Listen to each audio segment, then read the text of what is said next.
Hello, and welcome to A Dash of Salt. I'm Dr. Shelley Ann, and I'm so glad you're here. Whether you stumbled upon this podcast by accident or you're here because the subject drew you in, welcome. SALT is an acronym for Society and Learning Today. This podcast was created as an outlet for inviting fresh discussions on sociology and learning theories that impact your world. Each episode includes a wide range of themes that focus on society and everyday learning, whether formal or informal. So let's get stuck in, shall we?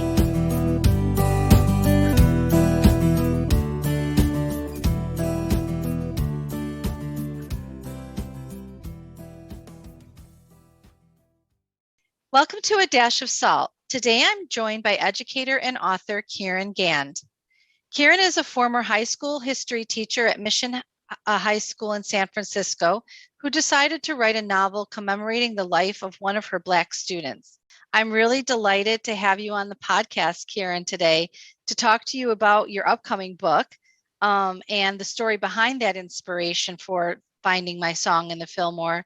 And we'll also talk a little bit, hopefully, about the redevelopment era and issues in the education sector today. So welcome. Thank you so much, Shelley Ann. I'm so happy to be here.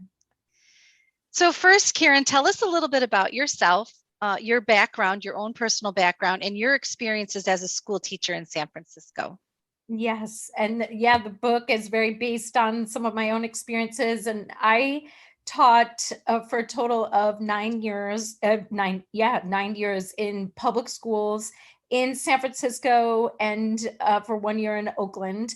And so 5 of those years were at Mission High School. And, that was coming off of after my undergraduate years.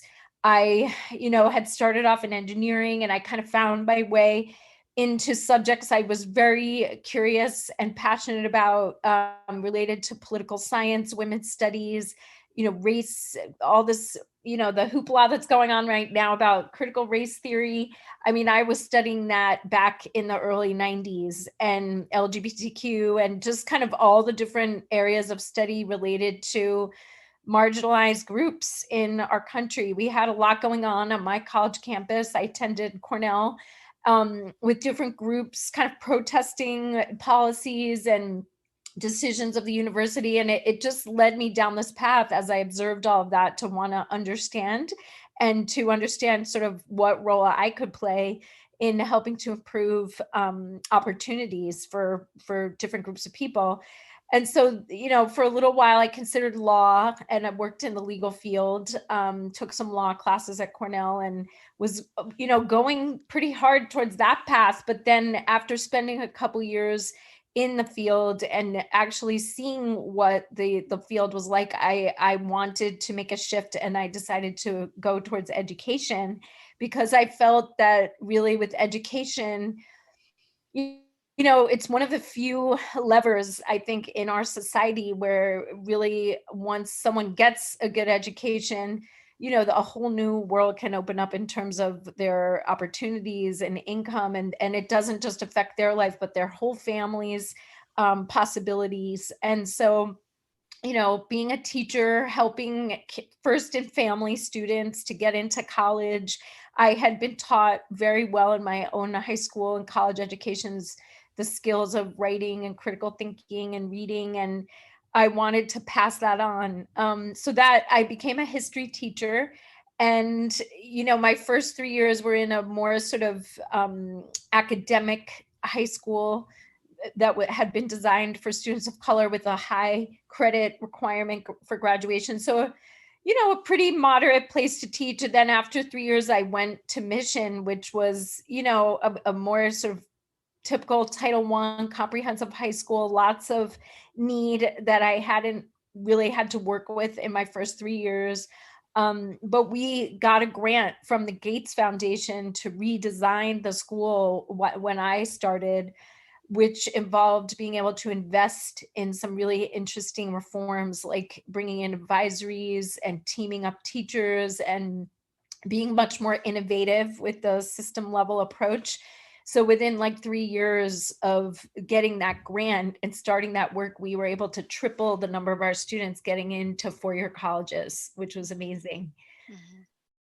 And that's it was a pretty much a rough, Mission High School was considered more of a rough high school, with gang violence and things like that in that school. So I imagine that sort of initiating some of those reforms and trying to get it to an academic level and STEAM was pretty difficult for you and your team and your colleagues at the time. That is, you can say that again. Yes, I think that, I mean, we had students where, let's say in our normal, even pre-reform, we would have honors classes, some AP classes, and kids would sort of gravitate towards those classes that in some ways, the classroom was like a friendly place to them and they wanted to be there. And then I think in the more general classes, not every class, and of course not every kid, but I found my methodology of teaching from the first school I'd been at I couldn't just use all the same materials. I had to really, excuse me, I tried to do that when I first came in because that's what I'd been doing for years. The typical kind of turn to page so and so, let's read this section, let's talk about it, let's kind of be very, by the book, if you will, very traditional. And I was also a teacher that did a lot of experiential learning and kind of got kids up out of their chairs and really experiencing history. So that was the way I was trained, and I am glad for that. But I think the kids, when I got to Mission, really were testing me, testing kind of my middle class mentality about education. They were seeing if through that testing and by sort of communicating their deeper needs, and sometimes that can look very challenging, kid acting out or kid being defiant, being, resisting cooperation, etc. And we don't always get a ton of training as teachers in terms of how to interpret that. But I saw, plus 9/11 happened within like the first 2 weeks of when I was teaching there. And I was a world history teacher. And that caused me to kind of change my whole curriculum. And it was like a trauma that we all went through together, and watching the world sort of just go through this horrible thing. And we had a lot of Muslim kids in our school, and a lot was happening. But I think I started to see how engaged my students needed to be in a very particular way.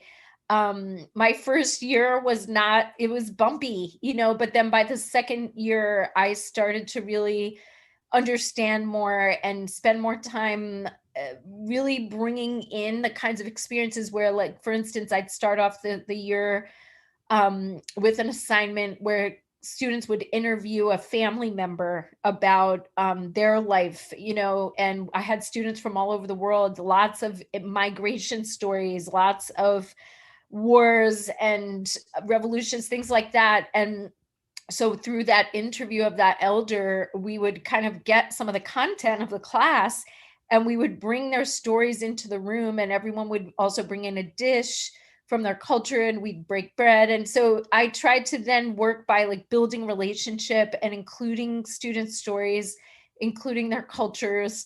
And that way, I think they really started to trust me more and see that I wanted to know them and understand them. And then we could, once a kid feels that way about you, I don't care how hard their life is or what's going on, they will learn from you. And there is this famous book in the education world about, like, I Won't Learn From You by Alfie Kohn, that gets into why kids do what they do in classrooms. And I think the onus really is on us as educators to do that hard work of earning kids' trust, because they have so much going on in their lives in some of these schools that they needed the classroom to be with a safe adult, who's not going to be one more adult who's kind of traumatizing them or being, they've got enough of that going on in their lives. They need to come in and be kind of held and seen and valued, and our society doesn't always value these kids, like the kid that gets jumped into a gang or lives in a really poor neighborhood. It's so easy in this country, the way everything's set up, for the those kids to be kind of forgotten, Mhm. and so I think in the classroom, when you really build the kid up and you bring them their voice in and you create those, it's like, wow, then kids can really do anything, and they were the ones who taught me that. It wasn't like I knew that, so I think I was very grateful to have had the the exposure and the opportunity to just get to know the kids, because I also always say, as much as they brought so much challenge, sometimes, I mean, the perseverance, the grit, just to get up and come to school every day and work hard when you've got, God knows what, like, gunshots going or drugs being dealt and all this poverty and things like that. I mean, to show up and do school and try hard, that's pretty amazing. You know what I Yeah. mean? Yeah. So I was very fortunate to get to be in with the kids for as long as I did.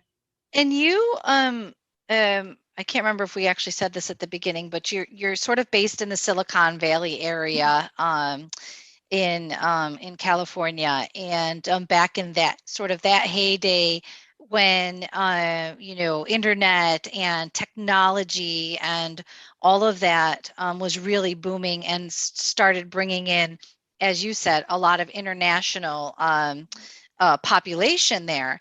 And you talked about sort of the mixed cultural backgrounds of the students. And again, being based in that area where there was international people being brought in, and sort of setting down roots and making their own way with their own families. Um, One of the things that made me think of is that, and you sort of touched on it, but is that for me, I always feel that in teaching that relationships are key, to have the relationships with the individual students and to establish that relationship. And I know, and we haven't said this yet, but you also have your own sort of cultural and mixed race background yourself. Mhm. um, did you bring your own identity into sort of the relationship and the conversations with your students? And how did you do that? And what was your take on sort of the idea of relationship as a key important quality? That's a really great question. I did through, I mean, my students would always be very curious because those where I taught, it was super diverse, like ethnically and racially and everything. So kids would always talk about their cultures and backgrounds with one another. And then whenever an adult was with them, it was like if they thought you, I think even whether you were white or person of color, no matter who you are, the kids would always just want to know about you, So they would ask a million questions. Where are you from? You look, are you Latina? Are you, are you Italian? They would always guess and want to know. So I was always very transparent because I'm very proud of my cultural background and it's a big over my life. I mean, it's been a huge part of my journey, just being kind of, processing my own ethnic and cultural identity. So I shared that with my students. And I would tell them all about it when I went on one time when I went back to India, because my father had passed away and he was from India. Um, my sisters and I took this very important journey back and visited family and did all the rituals and rites for our dad and his ashes and things, and then visited all these sites throughout India. And I had been, in the world history curriculum, you study world religions and different places around the world. So after that particularly very important, meaningful trip, I brought back all these like slides. And throughout the trip, I was thinking about my students and thinking about how I could share with them. So I created a whole bunch of lessons about what I learned and where I went and the religious experiences I had. And they were just totally riveted and interested. And because, I mean, who would, anyone would be, but I think for high school kids, they to get that close to that kind of experience, it was really powerful, and they had such great questions. And I think that also just being, I would, my hope as I went on and on in teaching year after year was to really create a space where the culture became the history, became the empowerment of my students, that they felt not othered by the curriculum, but very empowered and proud, of their backgrounds. And there's so much you can do as a teacher to generate that or to create the conditions for that. And I mentioned the 9/11. I had also been asked by my principal to become an advisor for this like Middle Eastern cultural club.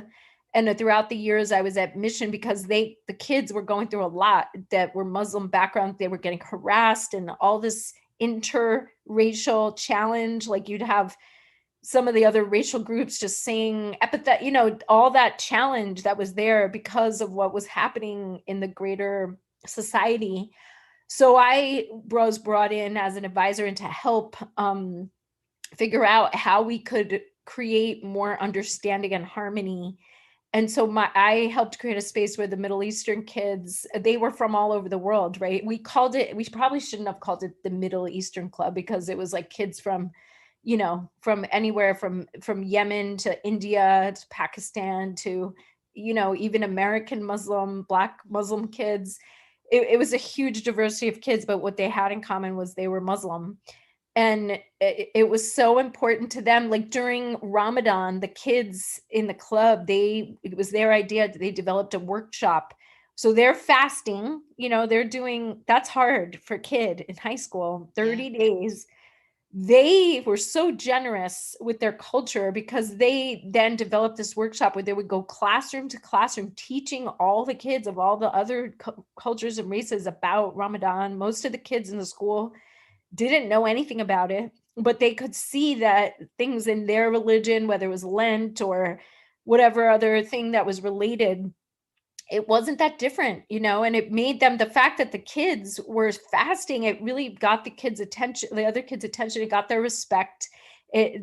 So by being brave and generous, even though they were experiencing oppression and harassment, the kids crossed the bridge, built a bridge with their peers that helped to create more of a culture of understanding. And then we put on this big show, assembly in front of the whole school, 1,600 people, with fashion and comedy and dance and music of all these different Muslim countries around the world. And that was a huge hit.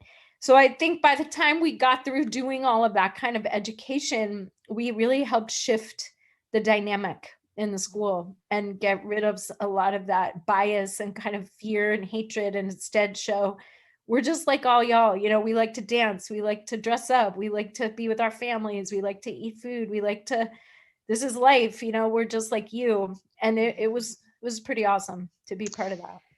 You've touched on a couple of things. One of the things I want to talk about together is storytelling and the importance of storytelling. But first, I want to say you are a published author of some self-help books, and also you are a contributor or have been a contributor to news and magazines and educational articles. And is that correct? Yeah, I have not. This will be my first actually published book, but I have published in national outlets, Huffington Post, Thrive Global, Forbes, etc., around a lot of issues related to education, but also related to parenting. That's been something I've been working on a lot lately. But this will be officially my first book. Yeah, so that's so leadership in parenting and those types of things are things what you like, if anybody Googled your name, that's what you would be known for. But I going back to what you were saying, when people sharing their stories and sort of talking about their cultural background, and that element of sharing their stories of what their families do and those types of things, that idea of storytelling is so important in making connections in education, but also making those important connections in relationship. And so, just as you said, you're in the process of writing your first novel. Why did you decide to write this novel? Well, so you alluded to it in the introduction, but really intense. It's still so intense to talk about. But my second to last year when I was teaching at Mission, this was in the spring, around this time of year. It was right around this time of year, in 2004. oh, such a tough experience. But we had 1 week during that month where in 1 week we had 4 different African American boys all get shot and killed in the same neighborhood, Fillmore neighborhood. These were all students of our school. You know, the teachers knew and loved them, the students knew and loved them. These were, you know, one of them in particular, I didn't know all the kids the same because I didn't have them all in my class, but one of the boys in particular, Ray Bass, everybody knew because he was the captain of the basketball team. He was, this incident happened to him the night before he was going to be crowned our senior prom king. He, you know, was a Black man growing up in the Fillmore, overcame all the things. He was a straight arrow, you know, and was a hilarious kid that everyone knew. He was larger than life, and he had gotten accepted into college first in his family. He was just about to turn that corner, you know, into his future. It's so difficult that that happened. And so the loss of him that night when we all found out, the teachers were all together, we were like out for the evening together, and someone got the call, and we were just like, you know, just nothing was the same after that. And devastation going into school Monday, seeing the impact on the whole community, and the just the it was horrible. And but yet the kids, they were so used to it in some ways. They knew the drill, kind of. They knew to get, you know, everyone sort of went into action, like getting the little necklaces with the picture of Ray and starting to plan the funeral and calling all the, you know what I mean? Like it was so obvious that all the kids had been through this before and none of us had. Like I'd never gone through it before. And I was so also disturbed by the fact that in our community, at the school, his Fillmore community, everyone there, it was like rocked the world and devastated everyone. But anyone outside of that community, this was pre Black Lives Matter. If I went to someone's home in my circle of friends or was talking to someone at a cocktail party or looking at the newspaper, like no one knew this happened, you know, that these boys were gone. And it kind of felt like no one really cared, you know, because they just weren't on the public radar, sort of.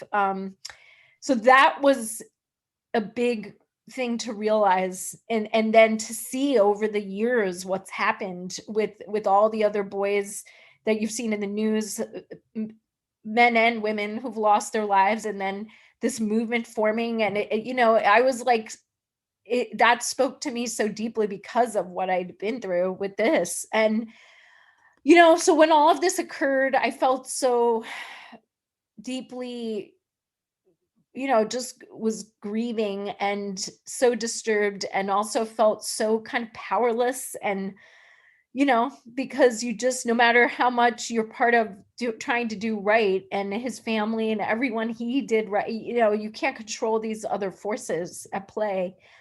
But what I did decide to do, because all the boys were from the Fillmore, I was like, what's going on over there? Why is this, you know, is there something about this? And I started doing some research into the Fillmore neighborhood and reading up and going to the library, looking at the archives, and came across some books.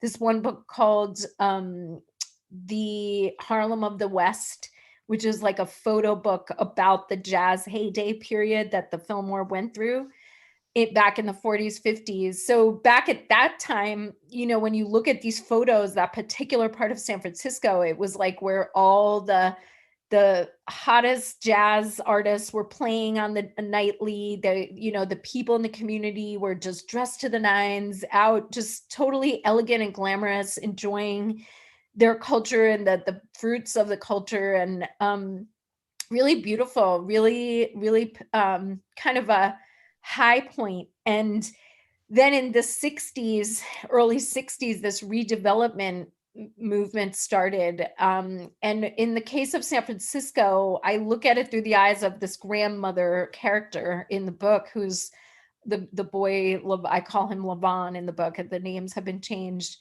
And his grandmother at his funeral, she tells the whole story of the Fillmore. And she actually, in the book, she had owned a club during the jazz heyday, and she's based off a real woman, Leola King, who was one of the only female club owners during that jazz heyday, who also owned homes there. She had prospered, which was very ahead of her time, very rare for a woman, Black woman, to be in that position.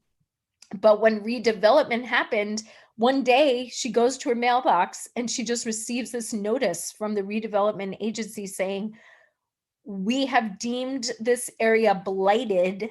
That terminology, even though, I mean, they're having this whole jazz heyday, whatever. They've deemed the area blighted. We have decided we are going to be redeveloping. We're going to be seizing properties, taking this. We are going to be taking your clubs, taking your homes. We will compensate you.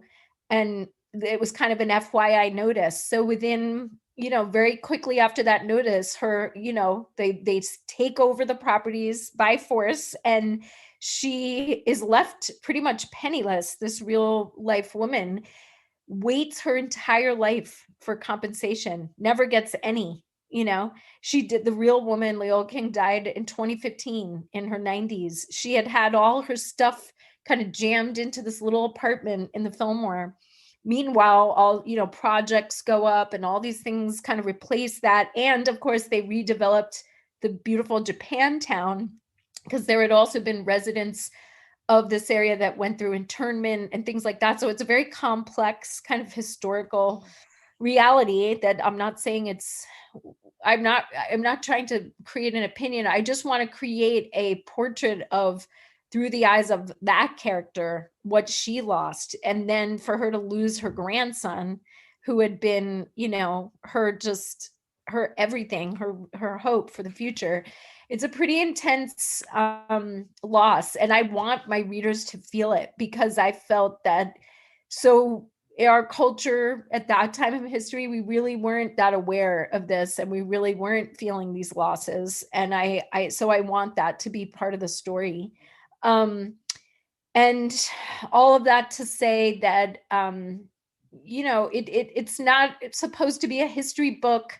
It's just supposed to present these large swaths and to let the reader, do the thinking and reflecting that the reader wants to do about it, but to make sure people know about it. Yeah. And the title, Finding My Song in the Fillmore. Yeah. Can you expand on that a little bit more? What is the significance of that? You talked a lot about the Fillmore, and it's so good that you provided us with that background, because a lot of people do. I know that people all over the world, listeners all over the world, can definitely identify with ghettoized areas that you were talking about. And they obviously, in different parts of the world, they would have their own names of those areas. And obviously this particular one is Fillmore. But why that title, Finding My Song in the Fillmore? Well, I think that there's a couple different angles and meanings of that. I think that for the character herself, she's young, she's just starting her journey. The main character of the book, she's a teacher. She's searching in the older African traditions. There is this idea that when a woman becomes pregnant, that she can kind of hear a song, that it becomes the song that she's singing to her unborn. And that even as the child becomes born, this is that child's song. It's the idea that every human, every life has this kind of essence. And the fact that in these cultures, music is so important, and dance, it's such an integral part of how people express, their essence, their values, their worth. So it's a play on that kind of idea, that she as a human is searching for that, her own song. She didn't per se have that experience in her own upbringing, but she's setting out to journey to find it, for herself. So there's that. But then I think the Fillmore itself, that heyday, as I rate it, it really was like the song of the Fillmore. That's the essence of that community. And it's, what the way that this character finds her essence and song is by honoring the essence and song of the Fillmore community and fighting for it and fighting to keep it alive, fighting to make sure people know about it, fighting to, she goes on through the book. There's a legal battle, and she, this Justin Herman Plaza that was named after, it's in the Embarcadero on the water in San Francisco. It's a real plaza. It was named after the man who headed up the redevelopment agency. And in the book, she starts an effort with this community organization and an attorney that, there's a relationship between her and this attorney, and they fight to get that name changed to the boy's name, to Lamont, who was killed during that week. And so I think that that's also another kind of meaning, is just the justice, finding the song of basically what the Fillmore is supposed to be about, but through policy and history, it got, removed forcefully, and she's trying to help it get back to its essence. Yeah. And you've talked a lot about sort of the history and how you've sort of intertwined your fictional characters with the truth of this experience and what happened with these real life people. If you could say, in just a few words, what would you say that your novel's message and significance, is? If you could say it loud and clear, what would it say?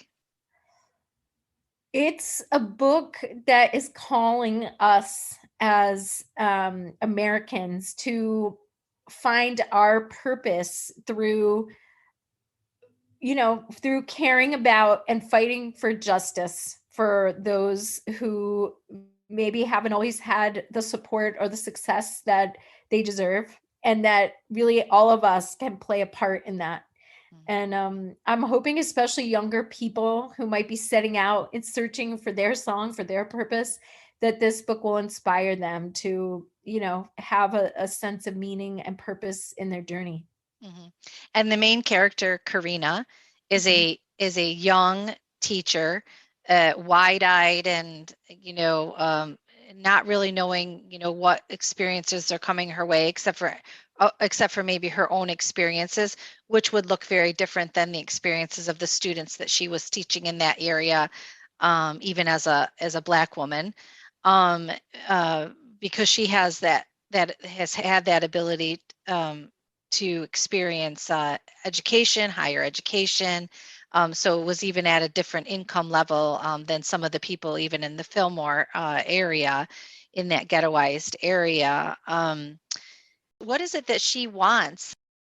I think that it's established early on that she kind of has this inner and outer, like all of us and like all characters, there's the inner reality and journey and desire, and then the outer ways in which she's trying to, prove herself. I think that ultimately there's a lot of need on her part to get approval from her parents, and she spent most of her life doing that. Especially her mother. There's a bit of quite a bit of interesting conflict and tension there between like the mother's expectations, and which plays out a bit culturally in the narrative, and also class based expectations, I think.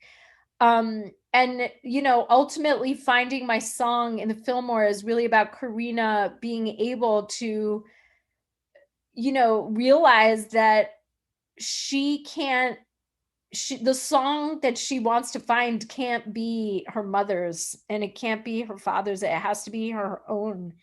And that through the relationships with the students, through the relationships with the attorney on this case, she really does find more of who she really is. And I think while in the early part of the book, the major desire seems to be kind of approval and proving herself to her parents, it turns out to be more about her being an ally and being doing the right thing with regards to this community, and so she really does care. By the end of the book, she finds her purpose and sense of self much more in the context of the community, more so than from her own family. Mm. And I know that you're more of the expert on history, world history, and U.S. history than I would be.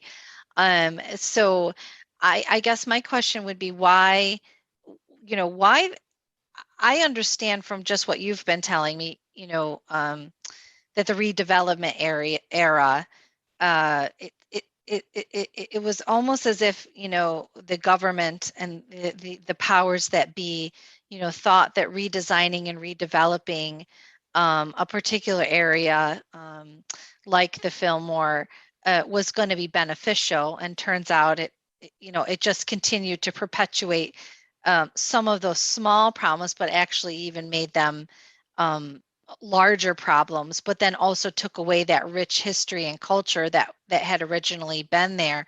So why did you choose to talk about the redevelopment era in U.S. history, and what message from that period do you think is going to impact people and readers and in people's life decisions today?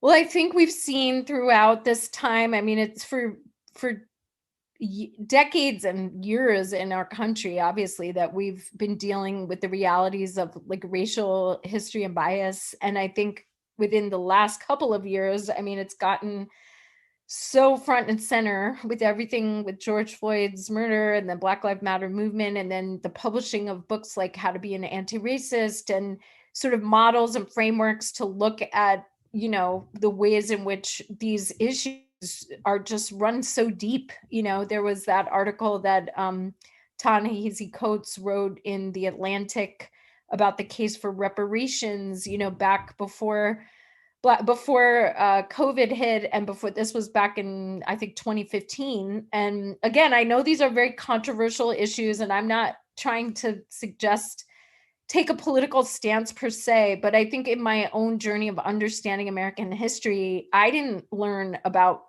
any of that kind of history when I was growing up, and I sought it out in college. And then, over the years working with the students I worked with, I mean, I really immersed myself much more in African American history and, different aspects of global history. I think that for me, when you're writing, when as a fiction writer, it's a cinematic writing experience, and you have to make choices as an artist that will make impact and that will be memorable and that will paint a picture for your audience. And I think that honing in on slices and its personalities and things, it's something you have to get right. And for me, I think that that moment of history, it's a slice and a microcosm that represents so much. It says so much is packed in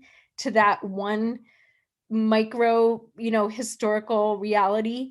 And what we live with right now in the Bay Area, I mean, the inequalities between the haves and have-nots are just have skyrocketed here. It's so tense and it's so real. And I want the Bay Area, readers to really see some of the roots. In some ways I see this historical period as a very pivotal time in Bay Area history. And that instead of us always having to talk about the current day and complain about, the things you hear it's like the housing prices and all the things that are on people's minds, it takes us to another moment and milieu, but gives us something so similar to talk about. And that, it frames it and then it gives it this racial aspect that I think often in the Bay Area, we think we're so progressive. We think we've figured this all out.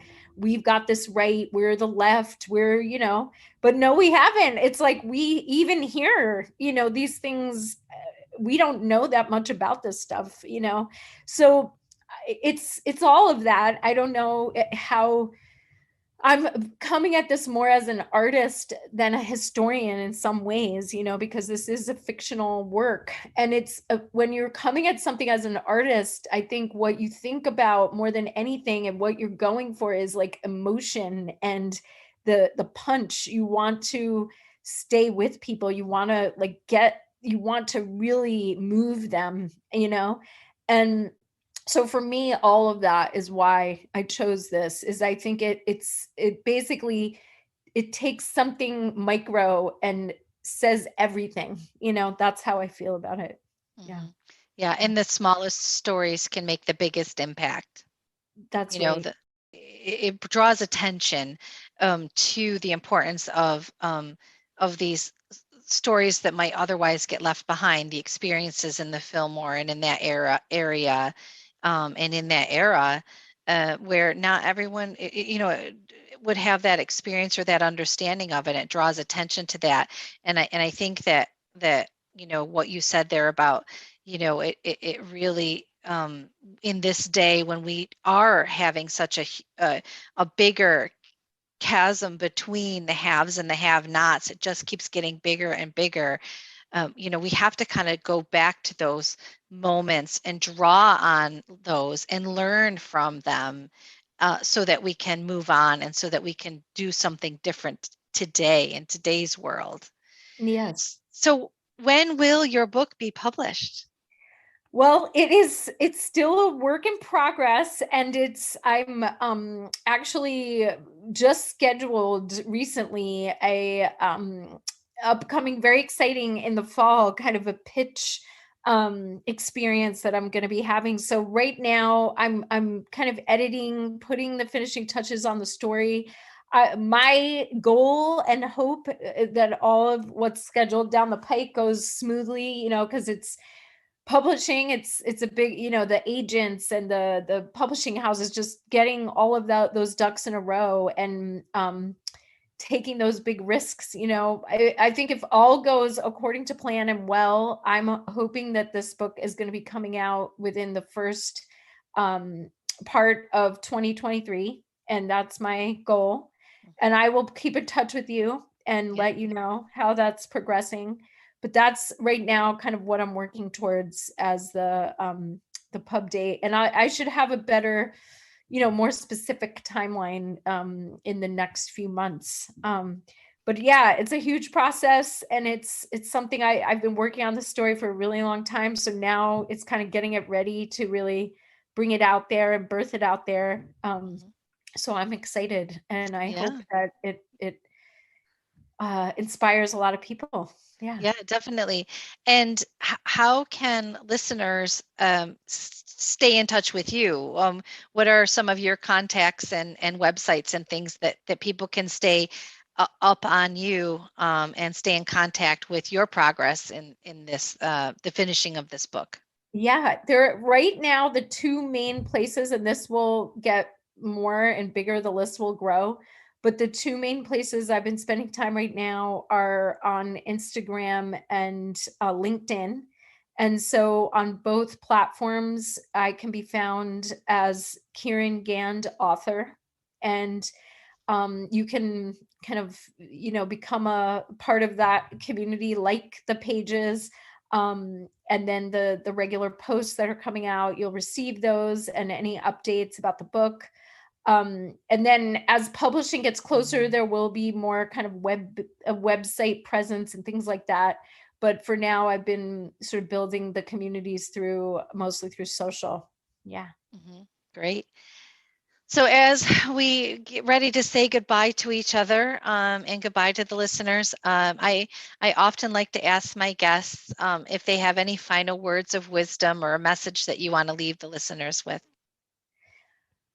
Well, I think that, like in this book, the character and my own journey, a lot of the quality of mind and presence that she embodies and brings out is really just about humility and curiosity, and wanting to be a ally and a source for justice. And so I just, in both the littlest ways and the biggest ways, that I hope reading this book and just generally this conversation will empower folks to know that those little and large ways that you also embrace those things, your curiosity, your allyship, your little things for justice, things that you can do to pay attention to those who like need our support and empowerment, that I just encourage you to act on that and to um, know that it matters. Yeah. Yeah, that's fantastic. And I will make sure to include your contact information in the descriptor when the episode, at the end of the episode, for everyone.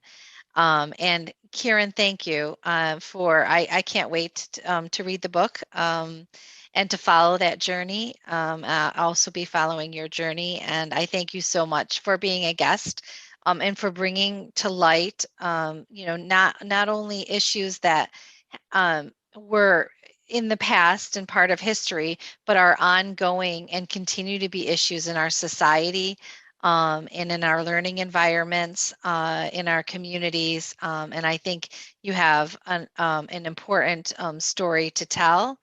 Thank you so much for being a guest on my podcast today. My pleasure. Thank you so much for having me, Shelley.